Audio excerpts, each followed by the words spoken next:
Muy buenas tardes, hermanos. Bienvenidos un día más a este tiempo que, como bien saben ustedes, consiste fundamentalmente en dar respuesta bíblica a las preguntas que cada día recibimos. Preguntas que ustedes nos envían y que me alegra muchísimo porque observo que cada vez son preguntas, digamos, más bíblicas.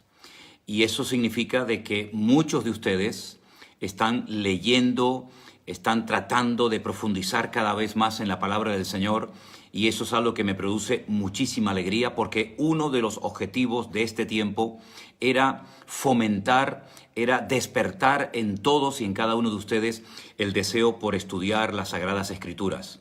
Y repito, cada vez son más preguntas que tienen que ver con la Biblia, y no tanto con ¿qué opina usted de esto? ¿Qué opina usted de esto otro? Sino son preguntas con un contenido bíblico. Evidentemente no todo lo que leemos lo vamos a entender a priori. A veces necesitamos que alguien nos explique, y para eso, con ayuda del Señor, estamos aquí. Así es que, repito, me alegro muchísimo de que muchos de ustedes me hagan preguntas de la Biblia, porque de eso se trata. Y también me alegro muchísimo, creo que lo he dicho en estos últimos días, la cantidad de católicos, la cantidad de personas, como me dijo hoy una señora, que nunca ha asistido a ninguna iglesia, digamos, evangélica, sino solamente a la iglesia católica, a la que ella hasta ayer o hasta estos días pertenecía. Dice, leyendo la palabra de Dios, leyendo el Apocalipsis, escuchando las explicaciones que usted ha dado sobre diferentes temas, qué ignorante que he sido. Cuántas cosas nos enseñaron y creíamos que eran de Dios y resulta que no tenía nada que ver con el Señor. Bueno, esa es la obra del Espíritu Santo. Eso es lo hermoso, que no es el hombre, no es una iglesia, no es una denominación la que está haciendo la obra, la que se está llevando la gloria y la honra, sino es nuestro Señor, nuestro Dios, al cual queremos levantar en alto, y es a Él al que tenemos que darle las gracias y la gloria y la honra. Así que sigamos orando, mis queridos hermanos, para que todas estas personas, digamos, de un trasfondo católico, todas estas personas que se han separado de los caminos del Señor, todas estas personas que no han querido saber nunca nada de ninguna iglesia, de Dios ni de su palabra, pues ahora que el Espíritu Santo está obrando en sus vidas de una forma maravillosa, que la obra que Dios ha comenzado en ustedes, nada ni nadie la detenga. Bendito sea el Señor. Oramos, pedimos la bendición del Señor para esta tarde y les invito a todos ustedes, si quieren y pueden hacerlo, que oren juntamente conmigo para que el Señor en esta tarde nos ilumine, nos dé sabiduría y todas las respuestas que demos a las preguntas que ustedes nos han hecho llegar, pues sirvan para aclarar, para despejar dudas y sobre todo para que el Señor pueda seguir obrando maravillas en todos y en cada uno de nosotros. Padre Celestial, muchísimas gracias una vez más por este privilegio que nos das una vez más, Señor, de poder estar aquí con tu pueblo, con tus hijos, gente que ama tu palabra, gente que quiere honrarte y servirte. Danos sabiduría, Señor, y que tu palabra una vez más toque, traiga luz, despeje las tinieblas y que tu nombre sea glorificado.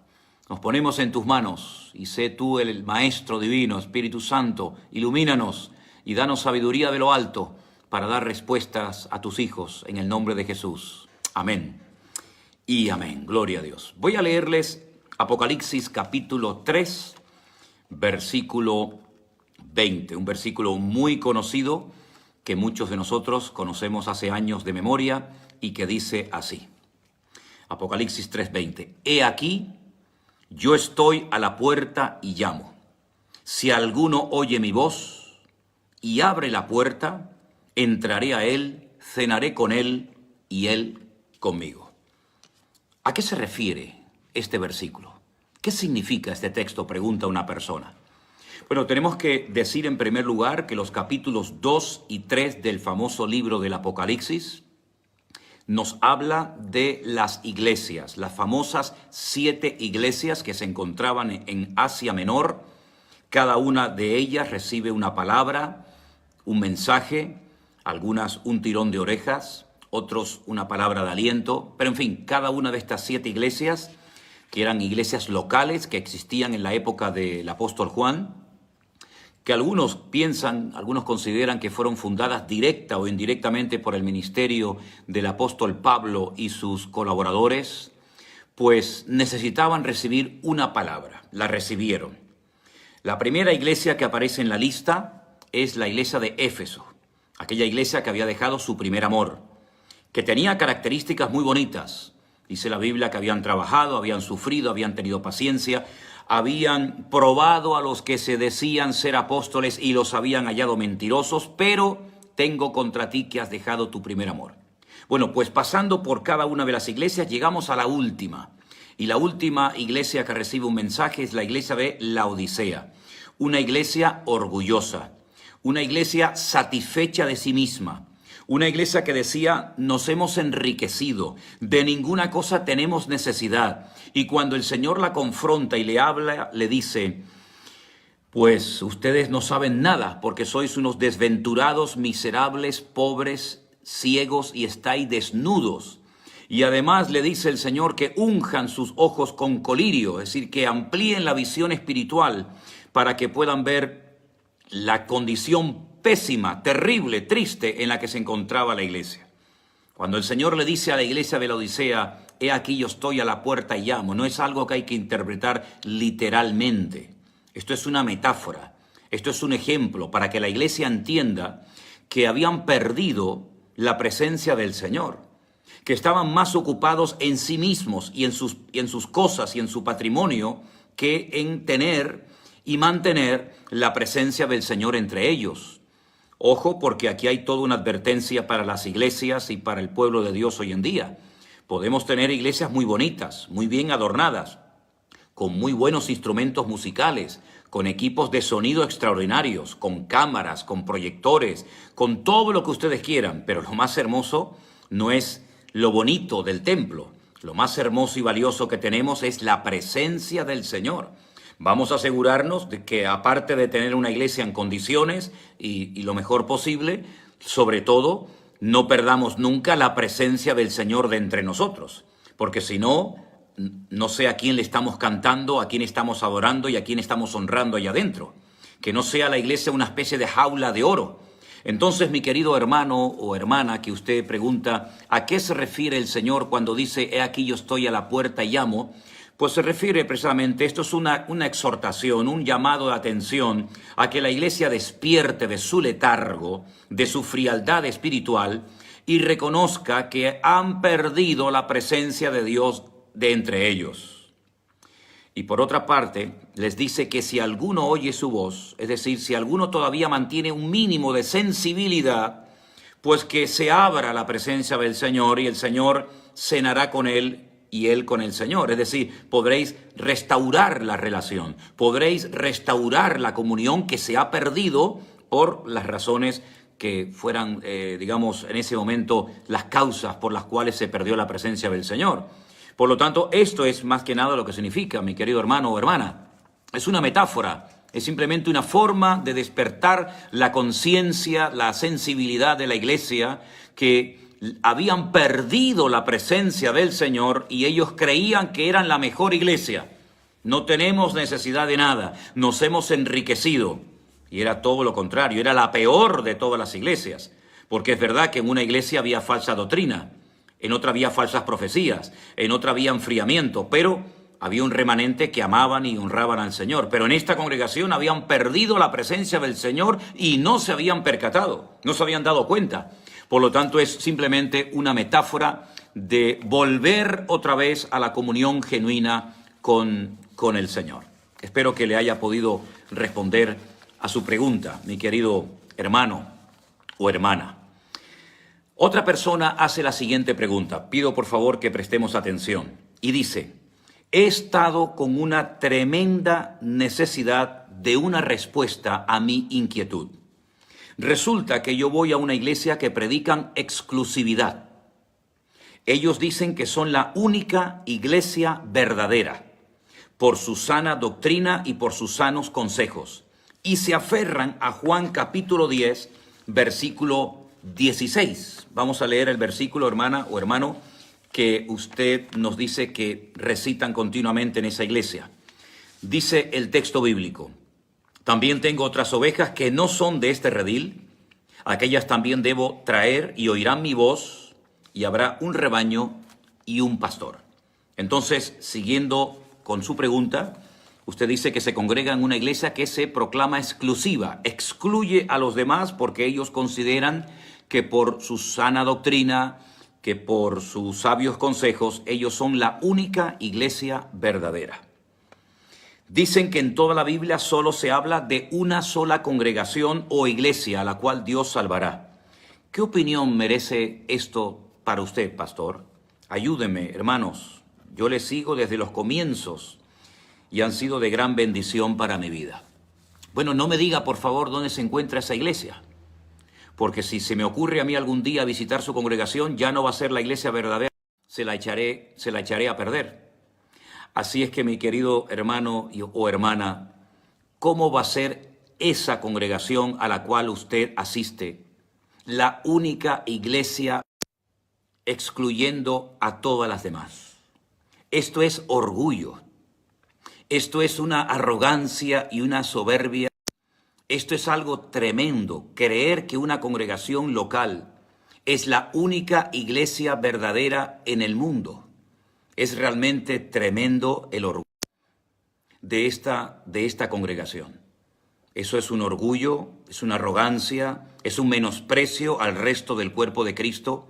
Y yo espero sinceramente que algún día estos miembros de esta congregación, este pastor, estos pastores o líderes, se den cuenta de que esto es un pecado terrible. El menospreciar al resto del cuerpo de Cristo. Es verdad que el Señor habla de una sola iglesia, pero esa sola iglesia está compuesta por los millones y millones de hombres y mujeres que en todas partes del mundo hemos abrazado el Evangelio y hemos creído en el Señor Jesucristo como nuestro Señor y Salvador personal. Así que, mis queridos hermanos y amigos, ¿cómo podemos decir que somos o que ellos son la única iglesia verdadera? ¿Qué pasa con el resto de los millones y millones de hermanos que han nacido de nuevo, que han tenido un encuentro, una experiencia personal con el Señor Jesucristo? Es tremendo, realmente es tremendo ver la ignorancia tan grande en la que caen algunas personas por no escudriñar bien las Escrituras, por hacer una defectuosa, exégesis de la palabra de Dios. Es verdad que hay una sola iglesia del Señor Jesucristo, pero a esa iglesia pertenecen todos los cristianos de todas partes del mundo. No sé dónde está esa congregación, no sé si usted me habla desde Estados Unidos, desde Centroamérica, desde Sudamérica, no lo sé. Pero entonces eso quiere decir que los millones y millones y millones de hermanos, de creyentes, de familias, de jóvenes, de siervos de Dios están totalmente condenados porque no pertenecen a esa congregación. Si esta iglesia presume de tener una sana doctrina, tenemos un refrán en España que dice: dime de qué presumes y te diré de qué careces. Si a esto lo consideran sana doctrina, nada más lejos de la realidad. Esto no tiene nada que ver con la sana doctrina.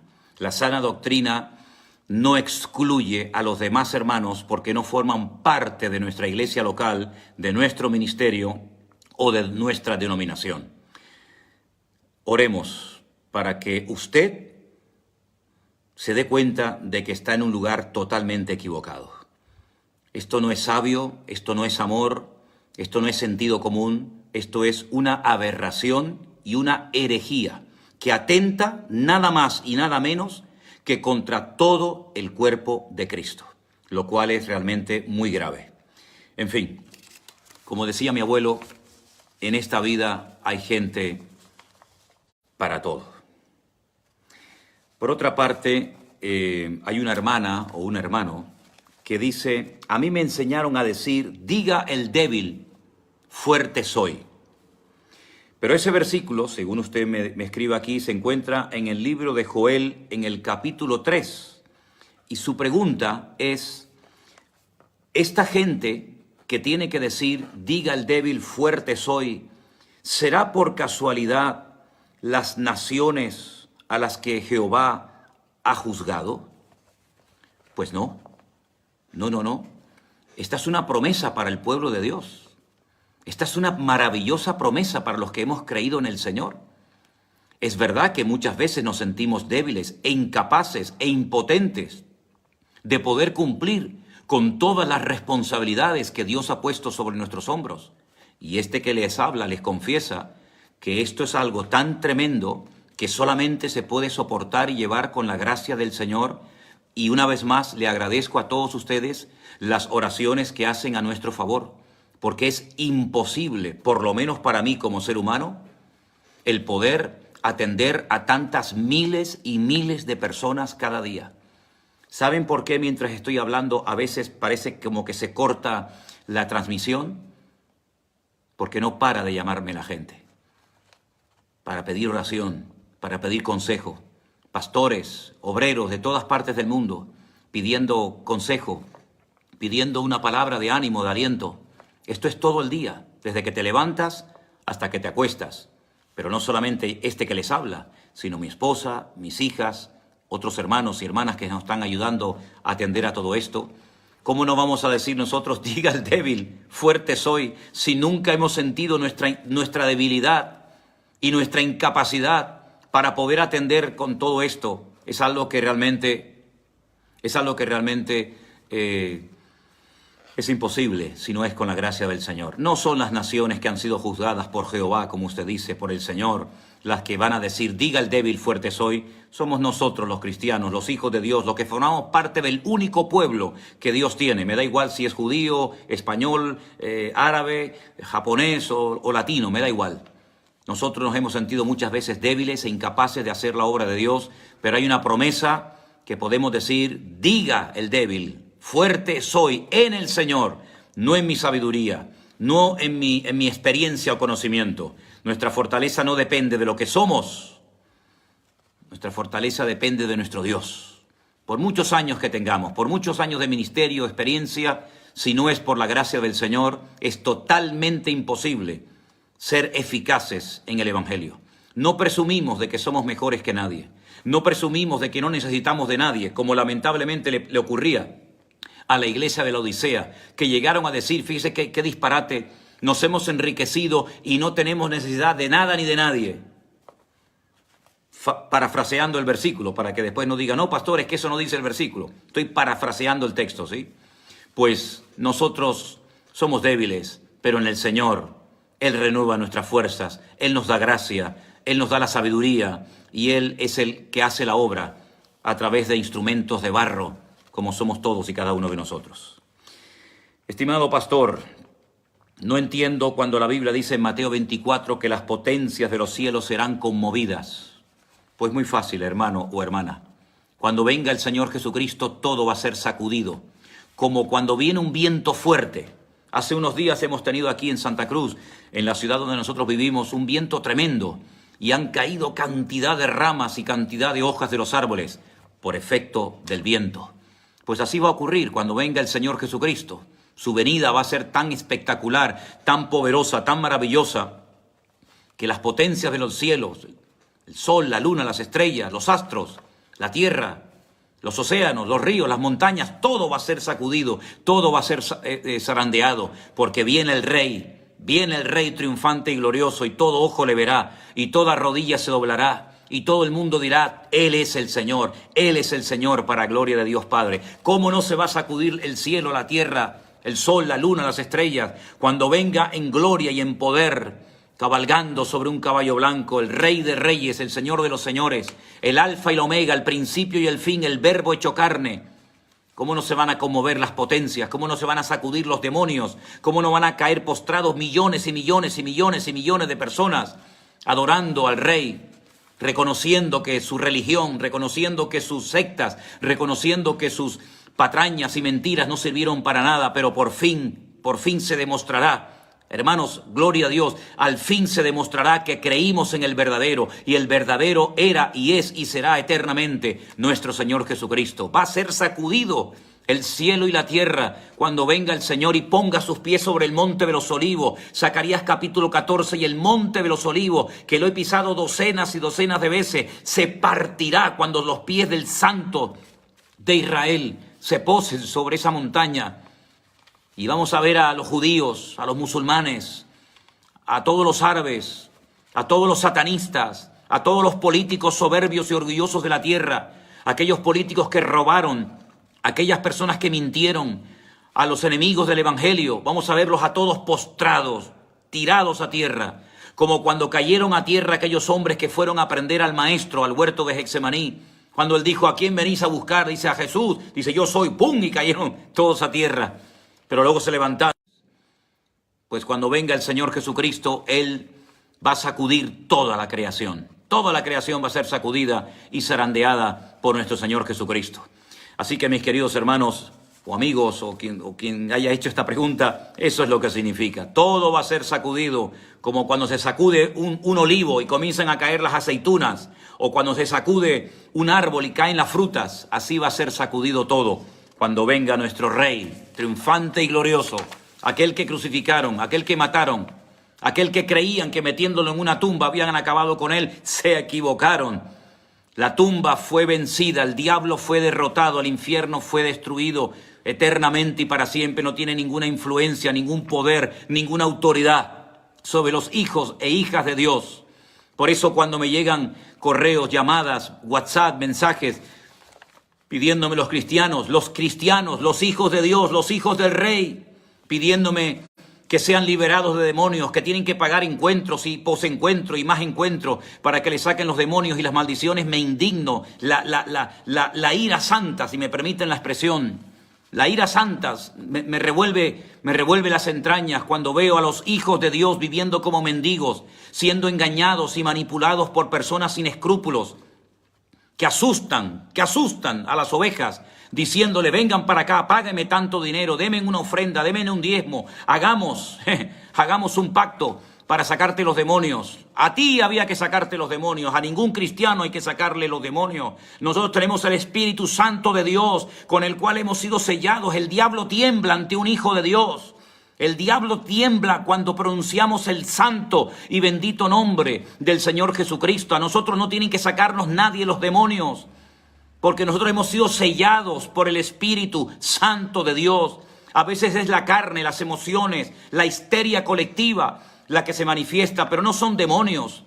Qué ignorancia tan grande cuando hay iglesias donde caen postradas las personas al suelo y creen que todos los que caen postrados al suelo están endemoniados y siempre son los mismos. Nosotros hemos sido sellados con el Espíritu Santo. El Espíritu Santo entró en el cuerpo del Señor Jesucristo a los 3 días y lo levantó de la tumba. Si el Espíritu de aquel que levantó a Cristo de los muertos mora en vosotros, también vivificará vuestros cuerpos mortales por su Espíritu que os fue dado. ¿Saben lo que estoy hablando? ¿Saben lo que estoy diciendo? El poder, la potencia, la autoridad. ¿Qué dijo el Señor Jesucristo, mis amados hermanos, Iglesia de Cristo? Recibiréis poder cuando haya venido sobre vosotros el Espíritu Santo. Y ese dunamis, esa dinamita, ese poder de lo alto está dentro de nuestros corazones. Así que no vivan con miedo, no vivan con el evangelio del terror, no vivan asustados, vivan victoriosos, levanten la cabeza, estén orgullosos, alegres y contentos de la salvación tan grande que el Señor nos ha dado. Bendito sea Dios. Que tiemble el diablo, que tiemble el mundo, que tiemblen los que quieran, pero nosotros tenemos al Rey del universo con nosotros, al Creador del cielo y de la tierra. Bendito sea nuestro Dios. Otra pregunta que nos hacen en esta tarde es la siguiente. Pastor, en 1 de Timoteo 1:20, vamos a leer 1 Timoteo 1:20, de los cuales son Himeneo y Alejandro, a quienes entregué a Satanás para que aprendan a no blasfemar. Eso dice 1 de Timoteo 1:20. Esta pregunta, si no me equivoco, la hace una hermana. Y me dice esta hermana, Pastor, Pablo se refiere a Alejandro y a Himeneo por blasfemar y conducirse en contra de Dios. Y luego dice que los entregó a Satanás. ¿Cómo lo hizo? ¿Es esto una práctica que se hace en las iglesias tras bambalinas? Una práctica que se hace en iglesias tras las bambalinas. Nosotros no hacemos nada tras las bambalinas. Los cristianos somos hijos de luz y no hacemos las cosas a escondidas. No tenemos que avergonzarnos de nada de lo que hacemos. Espero que no tengamos que avergonzarnos de nada de lo que hacemos. No nos avergonzamos del Evangelio porque es poder de Dios. Pero fíjense por qué me hace esta hermana esta pregunta.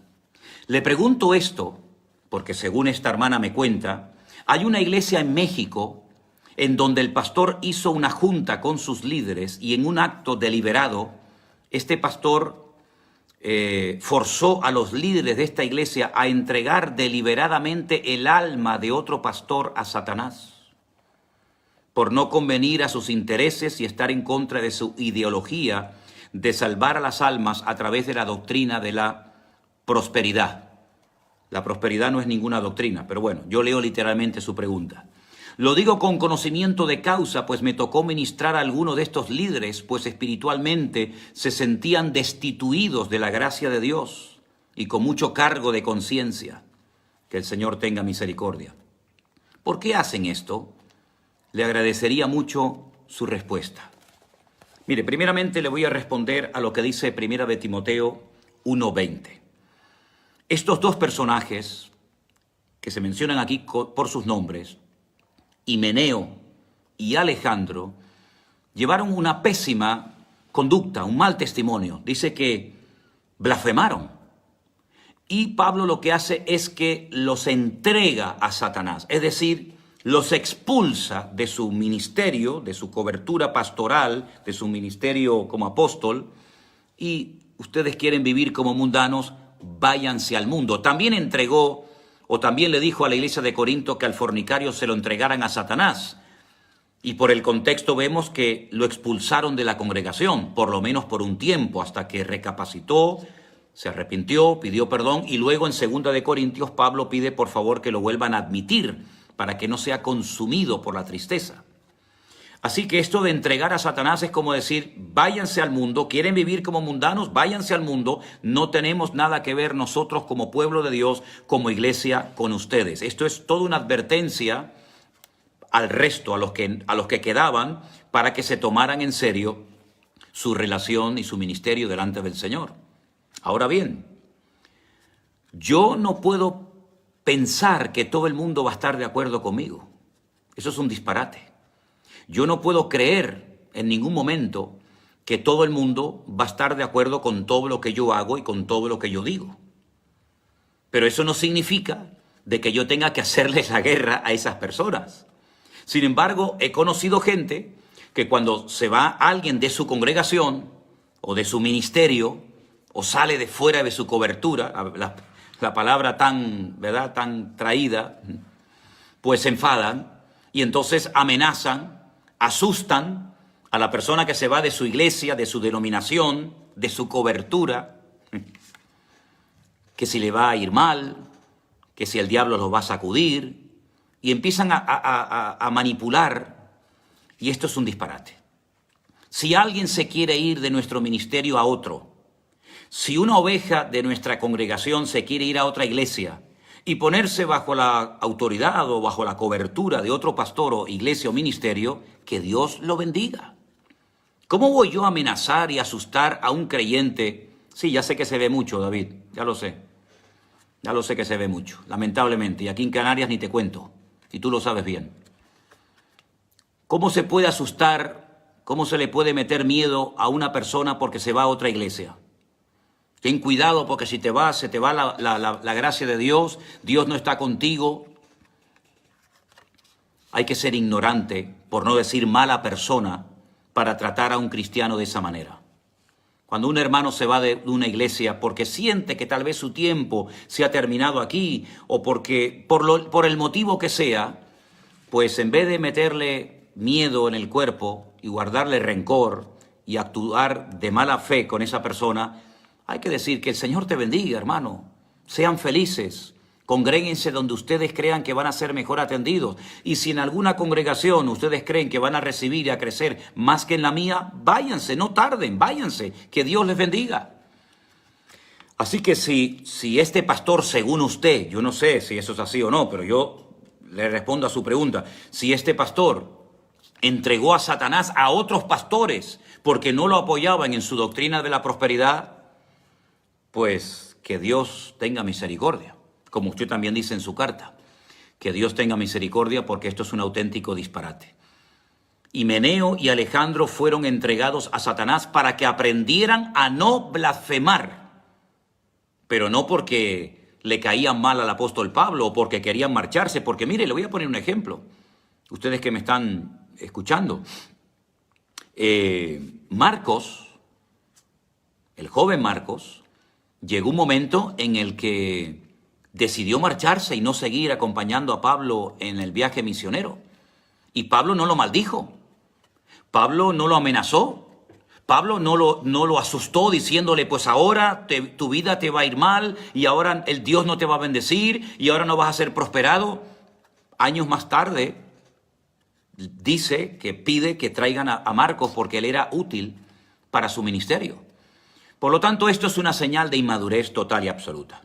Para mí, y lo digo con toda honestidad, y lamento mucho, saben que hablo muy directo, yo hablo muy claro, y yo en contra de estos manipuladores, vamos, no estoy nada de acuerdo.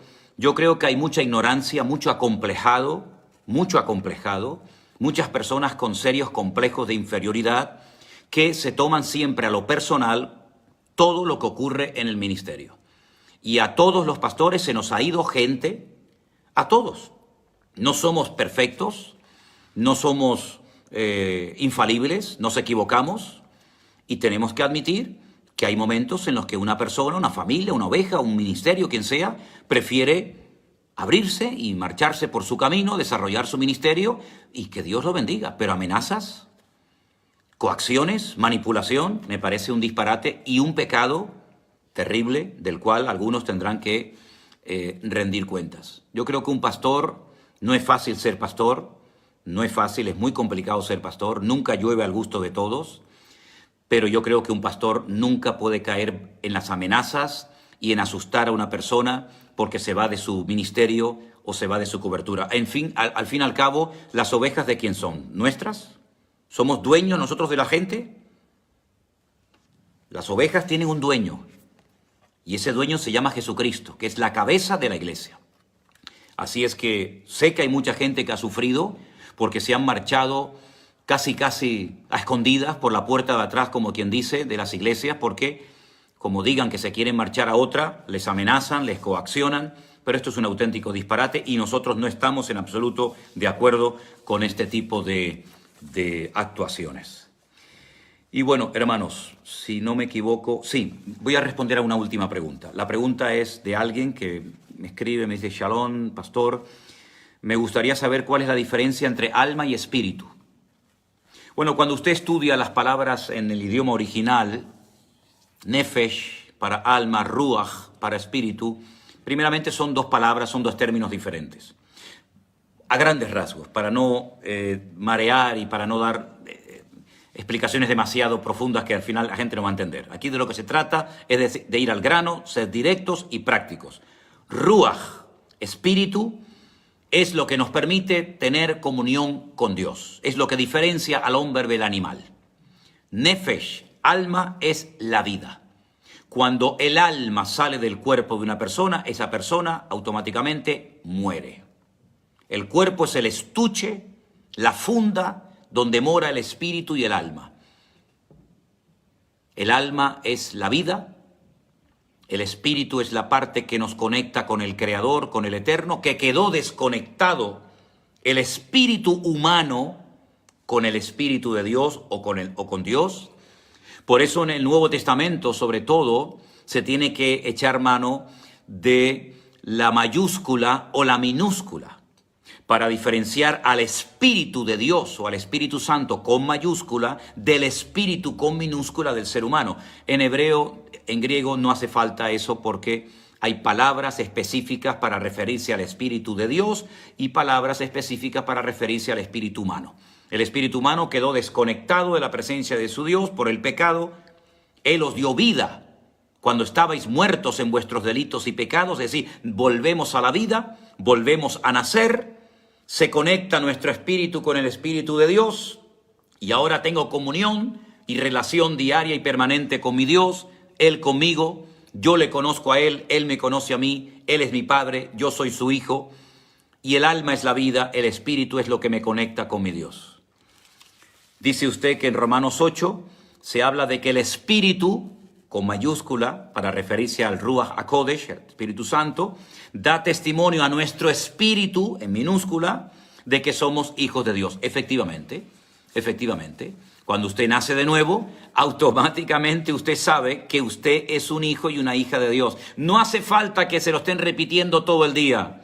Y también cuando usted hace algo mal, se siente mal. ¿Por qué? Nadie lo ha visto, nadie lo sabe, nadie lo conoce. Pero el Espíritu que mora en usted, el Espíritu Santo, le da testimonio de que algo no se ha hecho bien. Por lo tanto, ese juego de palabras entre Espíritu de Dios, Espíritu, digamos, de humano, pues se tiene que diferenciar con la palabra Espíritu en mayúscula o con la palabra Espíritu en minúscula. Pero uno es el Espíritu de Dios y otro es el Espíritu humano. No son los mismos, efectivamente. El Espíritu de Dios no es el mismo que el Espíritu humano. El Espíritu de Dios viene a morar, viene a vivir al corazón que ha sido lavado previamente por la sangre de Cristo. Y voy a decir algo que a lo mejor dentro de algunos sectores evangélicos puede sacudir las conciencias, pero si no lo entienden, vayan a la Biblia, que para eso la tienen. Todos los cristianos del mundo, repito, todos los cristianos, hijos de Dios, gente que ha nacido de nuevo, me da igual a la iglesia o a la denominación a la que pertenezcan. Pueden ser bautistas, pueden ser pentecostales, pueden ser metodistas, me da igual. Todos los cristianos tenemos al Padre, al Hijo y al Espíritu Santo viviendo en nuestros corazones. Digo esto porque hoy recibía un mensaje de una hermana que estaba muy triste porque no le dejaban hacer absolutamente nada en la iglesia. Porque como no había hablado en lenguas, ella no tenía el Espíritu Santo. Y como no había hablado en lenguas y no tenía el Espíritu Santo, no era digna de hacer nada en la iglesia. Otro disparate más. Otra locura más. De las típicas denominaciones que insisten e insisten e insisten y siguen con lo mismo y enseñan algo incorrecto, diciendo que el que no habla en lenguas no tiene al Espíritu Santo. Mentira. No crean a esas mentiras. Todo cristiano tiene al Padre, al Hijo y al Espíritu Santo. Vendremos, plural, vendremos y haremos, plural, morada en Él. No es que ahora entra Dios, dentro de un año el Señor Jesucristo, dentro de 6 meses el Espíritu Santo, ahora sale, ahora entra, ahora entró un demonio, ahora sale, ahora... No, eso no es serio, eso no es Biblia, eso es ciencia ficción, eso es Hollywood, pero eso no es evangelio. Padre, Hijo y Espíritu Santo vienen a morar a la vida de todo creyente, hable o no hable en lenguas, porque no todos tienen que hablar en lenguas. Uy, ¿qué ha dicho pastor? Sí, se lo repito. No todos tienen que hablar en lenguas. Uy, pero es que en mi iglesia obligan. Bueno, en su iglesia pueden hacer lo que quieran, pero la Biblia no obliga a nadie a hablar en lenguas. Y si usted nunca habla en lenguas, usted tiene el Espíritu Santo en su corazón. Porque por un mismo Espíritu fuimos todos bautizados en un cuerpo. Así es que, aunque usted no hablara nunca en lenguas, usted tiene el Espíritu Santo. Y si un pastor, un obispo, un reverendo, un profeta, me da igual, le enseña todo lo contrario, le está mintiendo. Eso no es bíblico. Todo nacido de nuevo, lavado y comprado por la sangre de Jesucristo, tiene al Padre, tiene al Hijo y tiene al Espíritu Santo. Que usted habla en lengua, gloria a Dios. Que no habla en lengua, gloria a Dios. Que usted tiene muchos dones, gloria a Dios. Que no tiene ningún don, que no es verdad, porque siempre tenemos alguno, también gloria a Dios. Pero no se dejen más manipular. Estas clases, estas lecciones, este momento que pasamos aquí prácticamente 3-4 veces a la semana, no solamente es para que ustedes comiencen a leer la Biblia y se hagan autodidactas, sino ¿saben para qué es también? Para que no se dejen engañar más. Para que no se dejen asustar por nada ni por nadie. Para que duerman en paz, para que vivan en paz, para que sean felices y disfruten de su relación con el Señor, de sus familias, de la vida, porque el Señor nos ha creado para ser felices y no para estar amargados, asustados y amedrentados todo el santo día. Así que, mis queridos hermanos, Dios les bendiga muy, muy ricamente. Mañana jueves tendré el devocional por la mañana, como cada día, de lunes a viernes, pero por la tarde tenemos culto. Por lo tanto, no hay el pastor online. El viernes vamos a comenzar unas actividades especiales para la iglesia virtual. Por lo tanto, el viernes no tendremos el pastor online. Pero no se quejen. He estado con ustedes el lunes, he estado con ustedes el martes, he estado con ustedes hoy miércoles. Estoy con ustedes todas las mañanas en el devocional, voy a estar mañana jueves en el culto, voy a volver a estar el domingo por la tarde en el culto. Es decir, que estoy todo el santo día metido en su casa. Estoy todo el día con ustedes. Así que el viernes, disculpen, no vamos a tener el pastor online. Y saben que luego el sábado es un día un poquito para descansar. Aunque poco descansaremos porque tendremos visita y estamos organizándonos cada vez más y más para servirles a ustedes lo mejor posible. El domingo a la mañana estaré predicando en nuestra iglesia en el Puerto de la Cruz, donde está el pastor Marcos, y por la tarde estaré predicando aquí. Así es que esta semana está muy cargadita de actividades, porque la próxima semana nos tomaremos unos días de vacaciones, pero gracias al Señor vamos a seguir en contacto. Que Dios les bendiga. Si me permiten, vamos a terminar con una oración. Y si es posible y no va conduciendo, cuidado, cierre sus ojos conmigo y dele gracias al Señor por este precioso tiempo que el Señor nos ha permitido disfrutar y tener en esta tarde. Oramos. Padre Celestial, te doy muchísimas gracias por cada uno de los hermanos que se han conectado en diferentes partes del mundo para aprender de ti y de tu preciosa palabra. Señor, ayúdanos y guárdanos y protégenos de todo peligro, de todo mal. Usa nuestras vidas poderosamente para que tu palabra corra hasta el último rincón de la tierra y miles y miles y millones de personas te reciban y te conozcan. Señor, bendice a cada persona que te ama, a cada persona que se esfuerza cada día en tus caminos. Gracias, Señor, por ser nuestro Dios, por esta salvación tan grande que nos has dado. Enséñanos a disfrutar, Señor, enséñanos a estar gozosos y alegres, porque el gozo del Señor es nuestra fortaleza. Bendecimos tu nombre y te damos gracias. En el nombre de Jesús, amén y amén. Cariños para todos los argentinos, mexicanos, colombianos, venezolanos. Y no puedo seguir mencionando porque como se me queda alguno fuera, se me van a ofender. Saludos y besos para todos. Que Dios les bendiga, mis queridos hermanos. Bendiciones.